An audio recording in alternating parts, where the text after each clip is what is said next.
কি বলে একটু শুনেন। ফ্লাইটের মেয়াদ আছে আরো 1 ঘন্টা।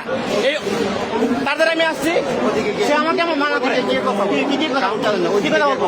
1 ঘন্টা আছে আমার সময়, সে আমাকে বলতেছে না না। হ্যালো স্যার, অফিসার আসেন, এদিকে আসেন না। আপনি ইচ্ছা করলে নিতে পারেন। শুনেন, আপনারা দুর্নীতি বন্ধ করেন প্লিজ, প্লিজ নিতে বন্ধ করেন প্লিজ। একটা প্রবাসীর পুরো লাইফ এটা জানেন আপনারা? জানেন পুরো লাইফ একটা প্রবাসীর সময় আছে আর 1 ঘন্টা। আপনারা কেন আমার মান নেবেন না? কেন মান নেবেন না? এটা এই জন্য কেন দেশালিট করছি নাকি? হ্যাঁ, এই জন্য কেন দেশালিট করছি? দেখেন 1 ঘন্টা সময় আছে, 1 ঘন্টা সময়, সে আমার মাল নিতেছে না। এই যে অফিসারটা আছে না, এই অফিসার আমাকে বলতেছে উপরে যাও। আমি পরে গেছি, যাওয়ার পর আমাকে বলতেছে অন্য ফ্লাইট দিবে 30,000 টাকা দেওয়ার জন্য। এটা কি রে ভাই?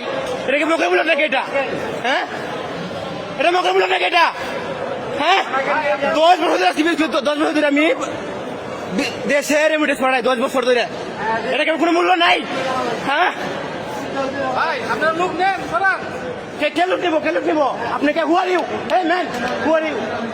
হু are you? Who are you? Who are you? কে আসবে আমার কাছে?